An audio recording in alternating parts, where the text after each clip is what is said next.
qualifying match. Best of 3. In the bottom left, as the red Protoss, it is DnS.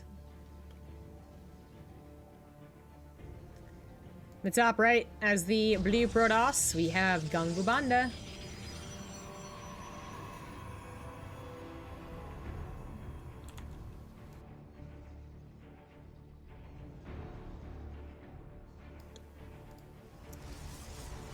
Had some interesting PvPs before the long break, the long dark here.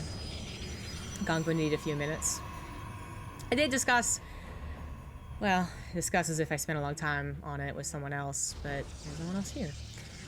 I did talk at you guys about DnS probably having a different style than Geralt. Not that I would be too surprised if DnS did similar things, like proxying pylons, because it's PvP, and that's what a lot of it can be.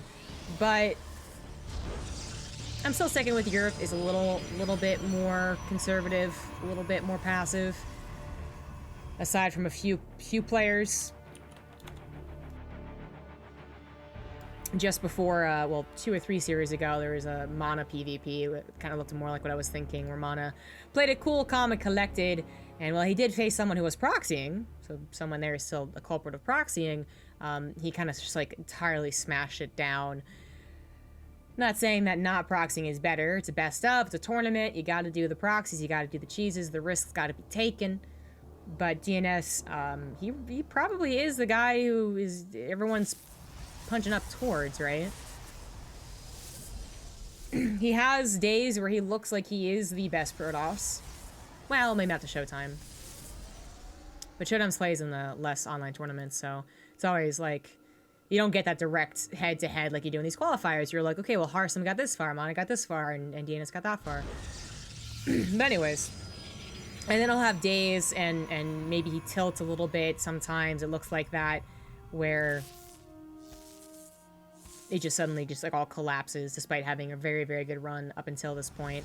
But he is in the qualifying match. His PvP is something he's very, you know, comfortable with, but he has not been super tested by it yet. His countryman, Drogo, was knocked out actually fairly early, so he's been kind of carrying that mantle, as Marine Lord is already qualified, and as I said, Drogo's already knocked out. Clem qualified the ladder as well. I'm sure there are other French people in the bracket. I just, you know, DnS is one of those French guys. No, one of the ones that everyone has their eyes on, and certainly qualifying in the first qualifier in the upper bracket is a really nice thing to say that you did. GungFu is going to get damn close, though, or he does it, either way.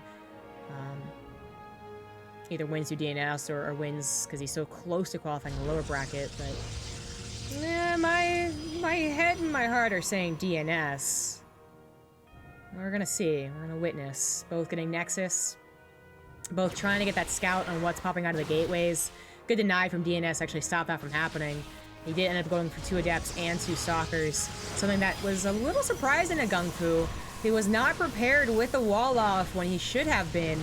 Loses 3 Adepts to it, but not much else. That definitely could have been worse. If the Adepts get just a little bit farther back there, it's probably more like 4 or 5 probes.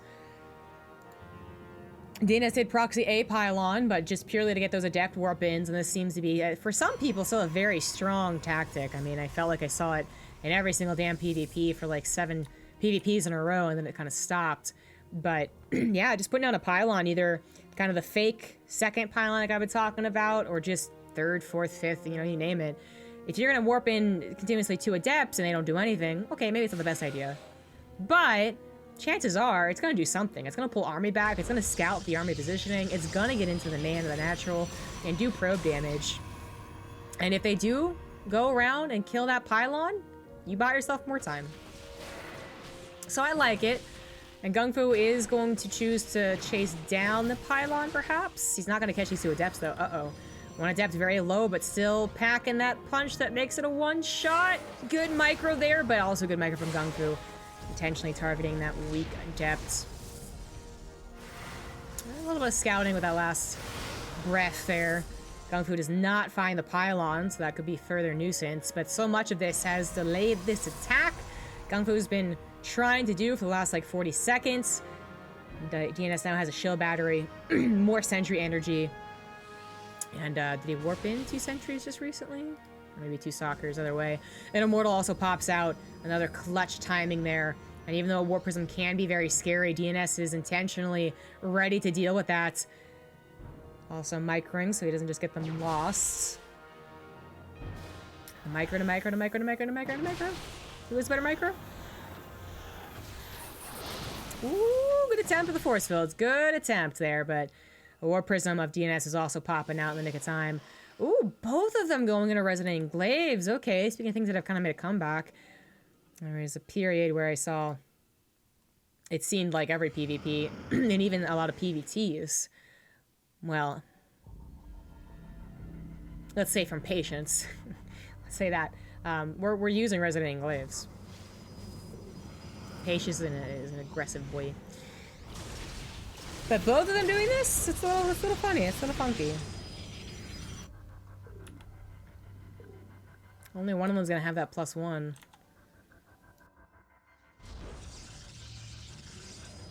There used to be a kill shot, you know, important upgrade to get when it was Adept versus Adept. You guys remember that period of PvP?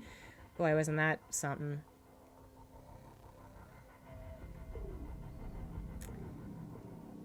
I think +2 made the kill shot 1 less. So it was a pretty important thing to get back in those days. But it's been a while since Resonating Glaives hit Resonating Glaives. And right now, I think both of them are still a little in the dark as to that happening. But well, now he definitely knows. And that is actually enough Adepts, I think you'd also be suspicious. But regardless of their knowledge, the attack is incoming. Resonating Glaives not done for GungFu. Seriously, like an 8-second difference there. Same for the +1, not quite finished. Force fields are thrown down for both sides, but GungFu did take a bit of a fight that he probably should not have. Now down about 13 army supply. Adepts are going to shade through here. They don't care about force fields. They don't care about army. They only care about SimCity, in which GungFu has a limited amount. They jump right on top of that army. Warp Prism Micro is going to do its best to defend against this, and it's looking pretty good. But these Adepts are still pretty chunky. They're taking a lot of shots. Another warping of them are going to come through here. 2 Immortals still left over against just the 1 of DNS. It's still close. +1 is finished for a while for GungFu. Damn, this ended up being really close, but Adepts actually go ahead and just shade on through to the main base. They're going to find an Immortal that has recently popped out, but they're going after the probes. With this close of an actual battle, right, the army supply is really not that different. If the Adepts get a nice amount of probe kills, it might just be worth it, but remember that whenever they get those probe kills, they usually sacrifice themselves to do so. So what was it? It was just 10 seconds ago, 20 to 29 supply is now 35 to 14, with GungFu still in that upgrade lead, starting his +2 as well. DNS is going to be happier than not, I guess, for getting those 11 probes. But the truth was, he needed to get those probes because he meant to win the game, and he didn't. Now he's going to have to harass his way to a comeback. He's starting with an Immortal, could add in Adepts, of course, later on. Actually, I don't think he's going to do that. He's going to go for another all-in. Adepts being warped in slowly, not only slowly, but okay, he does have a Warp Prism. I was worried he was just going to not have the ability to micro at all. But this is probably not going to work. GungFu might have underestimated the potential follow-up, though. He's got Adepts coming in here now. Probes already pulled from something? Oh, that's why. Oh, hold on here. That armor supply is not true. It's not true. Uh-oh. Depth shade right on top of a lot of these very susceptible units. So sentries go down instantly. Adepts fall shortly afterwards. And DNS, I mean, he's going to lose his entire economy, but shortly GungFu is as well. GungFu had 4 Adepts and 2 Immortals and his Warp Prism not defending. He did not expect the follow-up immediate all-in. He thought that DNS was going to maybe chill a little and then try and make a comeback, but it would have been a really, really tough comeback macro-wise with no upgrades and a little down on that army supply. But he caught him. Caught him with his pants down. Is it going to be enough? 2 Immortals now being microed for GungFu does add a heck of a lot. Adepts, whatever he can afford being warped in, but it looks like it wasn't enough. GungFu might have been down to 14 probes. But DNS was down to literally 8 army supply. And 0 probes of his own, by the way. GG. Was closer than I thought it was, number-wise. But 2 Immortals, a Warp Prism, and 4 Adepts. I mean, how much armor supply is not there in the defense? 16? Something like that? I don't know.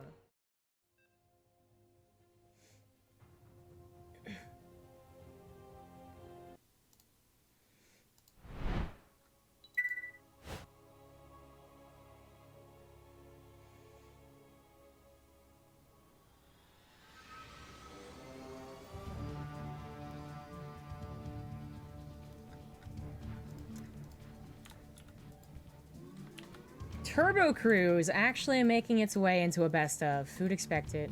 Who'd have thunk it?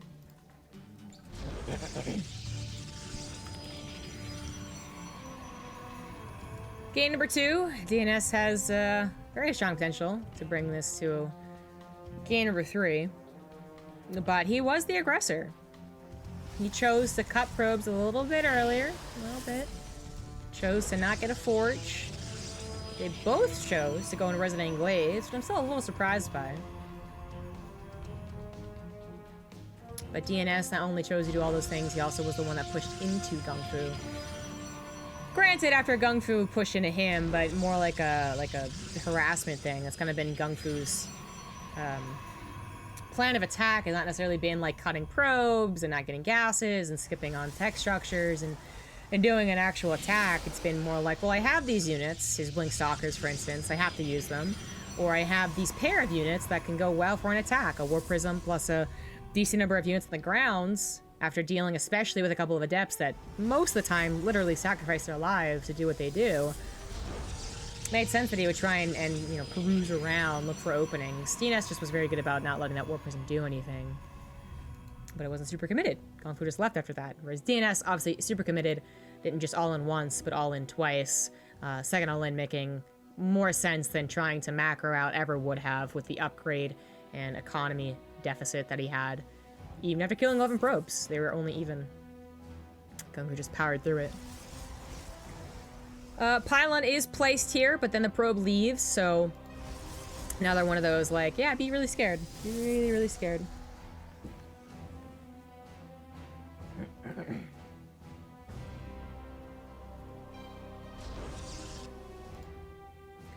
Both getting a Sentry Stalker. GungFu should be looking around for this pylon. That's exactly what he's going to do, but you don't know if it's left, right. Could even be center. Could even be right here. I wouldn't know. Because GungFu has not been nearly as tricky. He did do one proxy, but if we recall, the game he proxied with the Stargate, it didn't even do anything as far as the Stargate went. It kind of failed. Still won the game.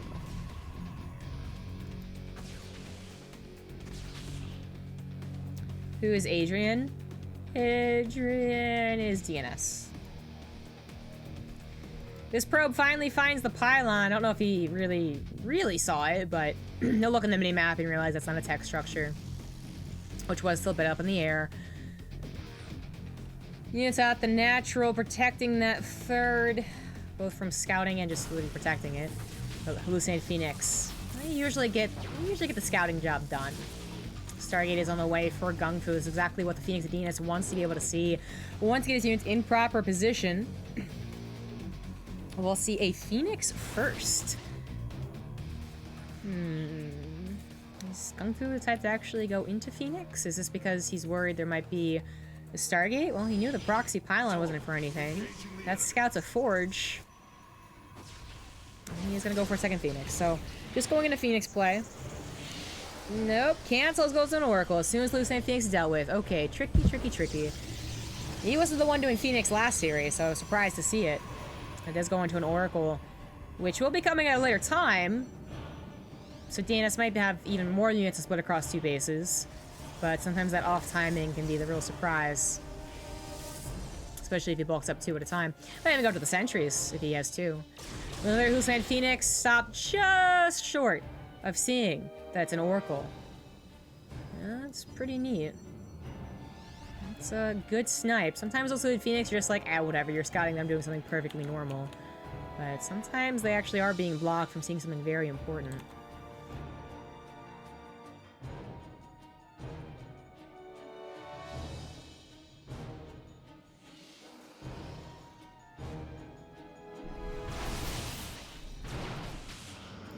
Oracle is instantly slapped back. That was laughable. At least it is alive.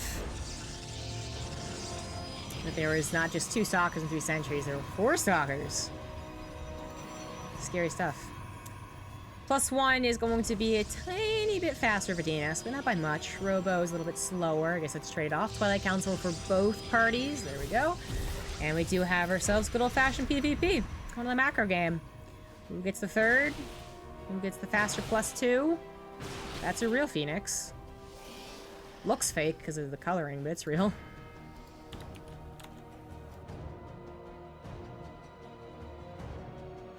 It's a very light blue when it's on a Phoenix. And now, if I could, if this was a replay, I would fast forward. As they should be mimicking each other's builds quite closely. Now, obviously, GungFu got that Stargate, which didn't really work out for him that well, but all things considered, doesn't take away too much in the grand scheme of things if we're talking about a 9-minute game.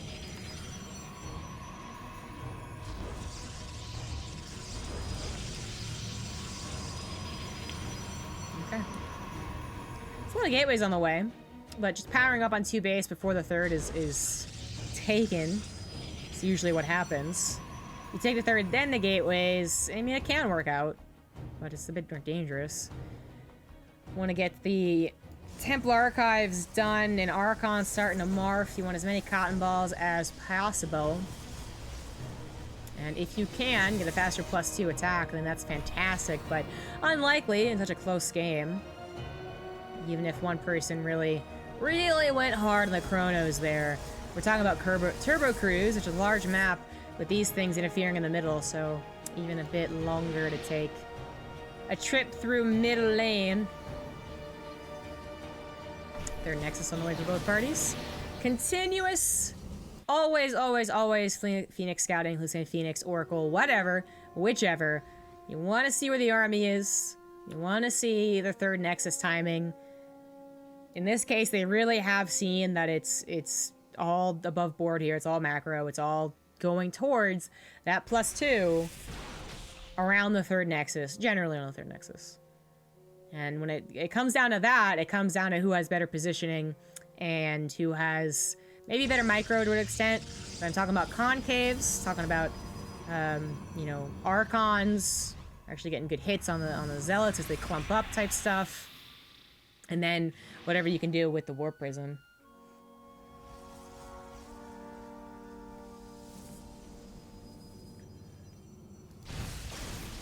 Hussein Phoenix sees the army moving through the middle of the map. Ditto for GungFu as he sends one out. Warp Prism pick up with 2 Archons. Warp Prism pick up with 2 Archons. They're thinking the same thing. And not a lot of protection on each other's bases. We usually see PvPs end on that +2 attack. We really do. +3 is so expensive that if the person defending an attack goes for it, that's like a full Archon gone, right? Plus 4 Zealots or 2 Zealots, whatever. So it can be dangerous, but DnS with a pretty nice Warp Prism that will die. It will die for this, but it's taken up a lot of time getting the army entirely out of position, killing a decent amount of probes, and there we go. DnS hits the third Nexus, and it's going to die. Probes might get to live, as DnS might want to leave, because he's also getting attacked. The Warp Prism got low, but it wasn't actually killed. The Stalkers missed the opportunity, but Archon's also back home for DnS, means that maybe DnS won't take as much damage. And the Warp Prism is still alive, and there's no Phoenix here to cut it down, so 2 Archons might just live. Might just live. Nope. Okay, well that is important, but maybe not that important, actually. DnS had taken such an astounding lead on that third Nexus, just getting the kill, getting the snipe, and getting out of dodge. He also took the lead in the army supply, despite using a lot of warp-ins in the main base. They still did damage. They still lasted long enough to be worth it. And even if DnS didn't grab that Warp Prism with 2 Archons, he still would have had an army supply lead. On top of this, GungFu never started +3. He probably was thinking that he wouldn't do it. He was thinking of attacking or of holding an attack, right? That it would have been delayed regardless, but then on top of that, he got attacked. And he's gonna play catch-up, so he really can't afford that +3. So I actually like what he's choosing to go for here, which should be Disruptors. Disruptors do not care about upgrades. They don't even necessarily care about the size of the army if you can get a decent amount of them. And if he was on 3 bases and was behind, I would expect to see a double robo, but currently on 2, might wait for that double production. Gonna put himself into as good of a position as possible, so on a choke through the inhibitor zones would be pretty good. The numbers are still vastly in favor of DNS, and I'd still be a little scared. A little scared. First Disruptor is out, second one should be on the defense, as DNS is forced to move all around the map.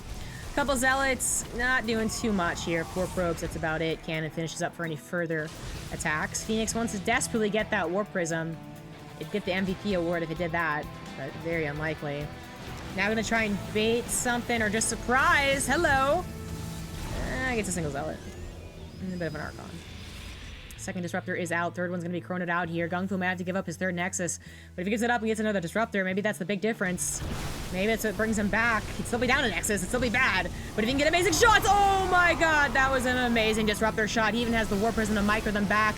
He is going to be tucked into his own little quarter here. Emergency Hallucination Colossus, which I think there's no observer, so it is going to take some shots. But that second Disruptor shot was not nearly as good. Here comes a third one, and it's going to get a single Zealot. He needs more than that. That first Disruptor shot, well, second, I guess, technically, but the point is, was so damn good. That one was okay. It really made you believe for just a second right there, but DNS is coming in here. Like a 30, 40 armor supply lead, something like that.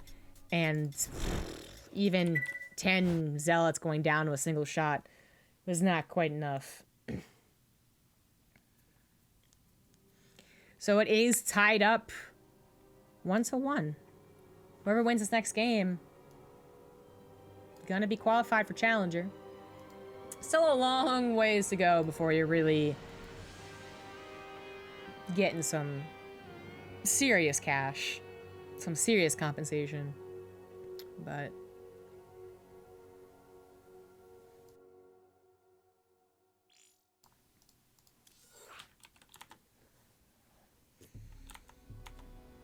this is how you do it. This is how you get to the top 4 Challenger. And just by entering in the Challenger, you do get money, just to be clear. It's just that you don't get the flight out to fall? No, this is for... I just realized they made a mistake on the visual guide. But anyways, this is for summer.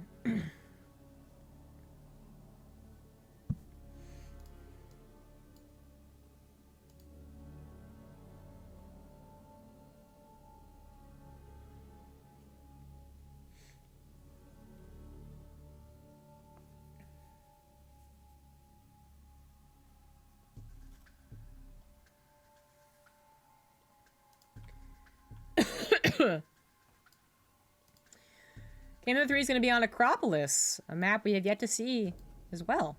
So these guys just bringing in the fresh maps, fresh beats.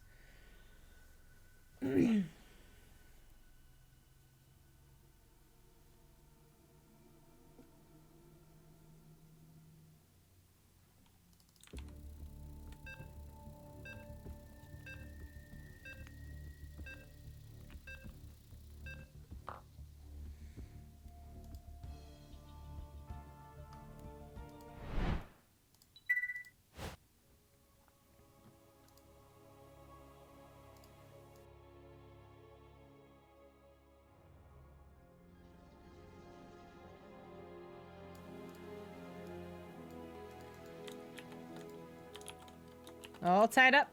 Acropolis, a map we had yet to see today, does have some windy paths to it. You know, it's really quite simple. Your natural has a choke, and that's all well and good. Your third base is quite close to your natural in a way, but does have 2 entrances into it. And kind of a weird thing too, where like, I mean, generally put, if you don't protect your third, there's access to the natural, I guess, on most maps, but even more so here. If you thought they were coming from the top side and they weren't, then suddenly there's zealots all up in your natural and your main. But that's it. That's the 3 base. They don't have, like, they're not all connected on a single high ground defensively like King's Cove or even Thunderbird. So it can be a little nerve-wracking to protect that 3rd base, but they are protected by chokes. So as long as you have any sight in your opponent, should be fine. And the Zelnagas can be quite useful, and seeing the entrance of this choke, but also seeing all the movement in the middle, or actually partial movement in the middle, which, by the way, the middle being kind of a weird little plateau thingy with high ground and chokes every which way. I haven't seen too much of it. It seems like a relatively normal map, which is why I think a lot of people were predicting it to be the you know, the first map of the new maps that's really used. We all see that happen all the time. But that seems to be going to Thunderbird. And I guess it makes sense. Thunderbird is kind of a, you know, easy-ish 3 base map. But it has those minerals that just make it a little bit weirder. And rich Vespian geysers, but no one's used those yet. So, double probe scout initially from DnS. Oh, I say that, but actually he was proxying a pylon. Okay. Alrighty then. GungFu was hiding tech. This isn't really a proxy, so we're going to say it's hiding it. Where DnS is clearly proxying something, putting it closer to his opponent's location. GungFu may be taking a chapter out of Gerald's book of builds here. Maybe going into that Phoenix play, just hiding the technology. Even though it looks like something should be really aggressive. We're so used to seeing proxy Stargates going to oracles.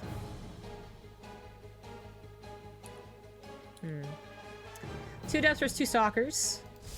Pylon here did scout that, and we'll scout the 2 stalkers as well.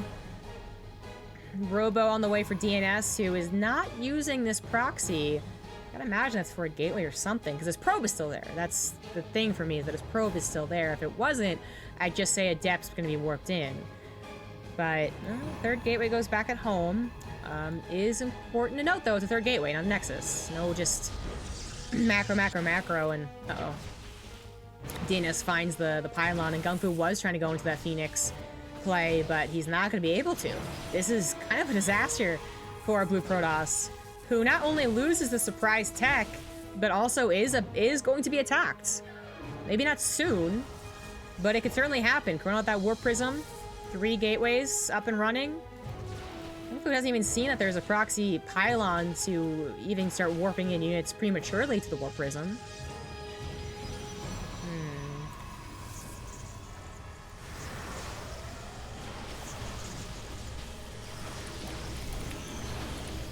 The Depth's gonna be recalled along with the Phoenix, funnily enough. Just kind of came in, swooped right in and get the recall.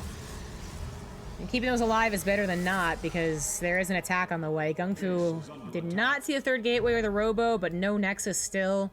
Very common set of structures to see when you're still on 1 base at 4 minutes is going to be exactly what DnS has. GungFu gonna slap down a pylon, most likely, for the Adept Warpins of the future. And is going to re-scout that natural Nexus and see if it's there or not. It's not there. You were absolutely correct in getting that shield battery and trying to get this Immortal out. But that lack of the Stargate is just, it's such a huge kill. It's not that it's 7 minutes into the game and you already have 4 or 5 Phoenix and you don't care. It's your tech structure. It's your production getting hit as you're about to be attacked. So you desperately try and transition into a Robo, and that is great to have. It's late. Phoenix will help to the best of its abilities.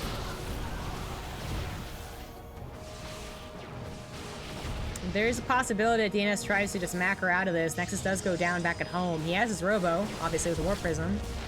He's not really falling behind on too many things, but he is behind a bit on those probes.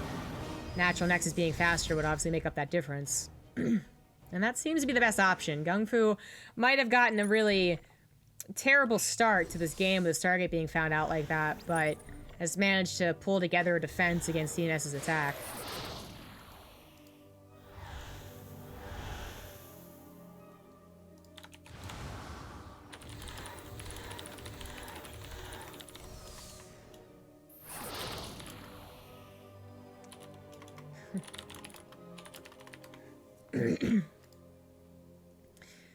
So that is the last force field to go down. DnS is going to run away. There is no observer yet for GungFu, who is just spamming those immortals defensively and even using one on offense. Hasn't had time to build the observer. Recall's gonna have to be used. That is an unfortunate pylon to lose. Oh, production. Gateway is being knocked out there. But nice little harassment. Obviously, GungFu wanted to get out of that contain one way or another. And hadn't quite seen that DnS had already backed up. That at least would force the backup, the recall, whatever. DnS still a little low on those probes, and now he's at the double production on said probes. And once he has his bases under control, he can maybe even throw in a chrono on that. But he's currently chronoing his immortal count, which he has fallen behind on the most, obviously. 3 immortals to 1. A little bit of War Prism harassment, doesn't do too much. It does recall 3 units, kind of an auto set of units. Trying to catch some units on the forefront. Is going to catch a depth, goes fishing. Gets like a tiny little fish. Not the biggest of deals. I was trying to think of a fish. I knew it was tiny, but I'm like, I don't think of a fish. I had to think back to like the Ocarina of Time days when fishing was really fun. That's all I know about fishing. Depths, talk about a pretty long transfer for them to actually get into the main base and threaten it, so that should be alright. Force fields come down to just go ahead and splice off a couple of these stalkers. One dies, one survives. Force fields of DnS come down to just keep the immortals off the back, but uh-oh. There goes the second stalker. This stalker is actually very low, but its health bar isn't currently showing. That's kind of weird. It's not being attacked, though. Wait, wasn't it that one? Okay, now I'm confused. Whatever. Anyways, force fields on force fields on force field. Still 1 or 2 left over. But this should have been a defense. This should be fine for DnS. It actually runs forward, grabs the War Prism. Ooh, that was a costly grab, though, because he didn't save his immortal with his own, which he really should have. Miss micro there, but ultimately gets his monkey off his back. GungFu is going to retreat. Now, he's shown a lot of adept warp-ins. These adepts do try and shoot into the main base. They wouldn't have gotten far, but certainly enough to be annoying. Pylon placements, by the way, from DnS are kind of funny. With that many adepts shown, I mean, it's possible they're going to charge. In fact, I would say that that does happen, because the adepts are being warped in specifically to trigger a reaction to shading in when you're doing an attack. But there's also a chance you're going to Resonating Glaives, which another warp in of 6 adepts would certainly confirm. Or, well, 3 adepts in this case, I guess. But we know it is Resonating Glaives. +1, Templar Archives. DnS was so late to the Twilight Council. I mean, really quite late, only halfway done. You got that Natural Nexus up. You got the probe count up a little bit, not by a ton. That sacrificed a lot in that Twilight Council by pumping out those immortals, since GungFu already had. I guess that was the transfer of expenses there. 3 immortals as quickly as possible versus already having them. Thank you. I am the Lex for that 2-month resub.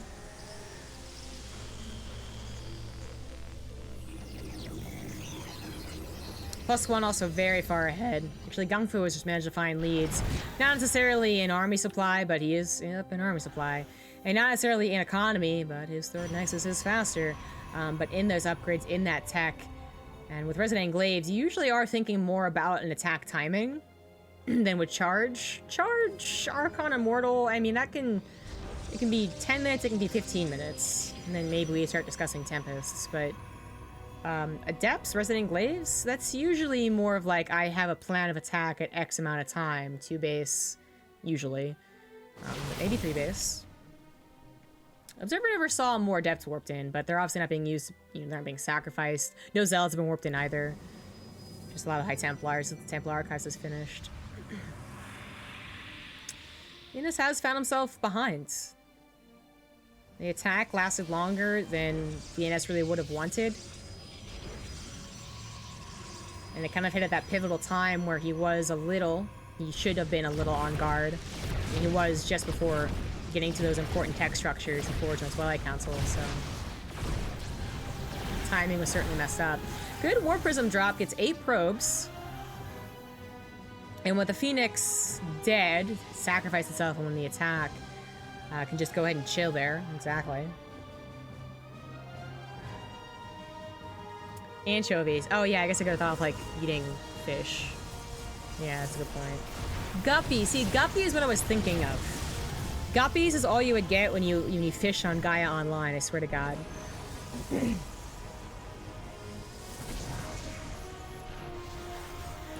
I knew something started with a G and then I couldn't remember it. So GungFu, I mean, it's going to be a little weird seeing him run in with his, like, this almost typical composition, but actually a lot more depths at the 12-minute mark.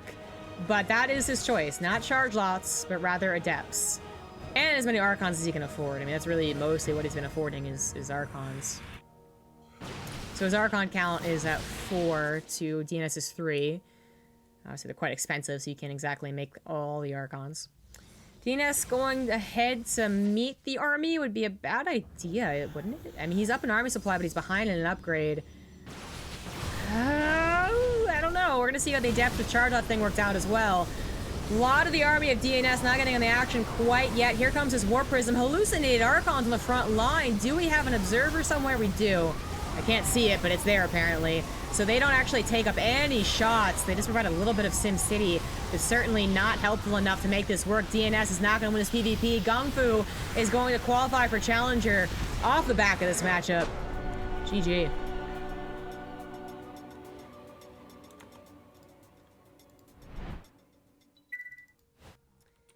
Well done.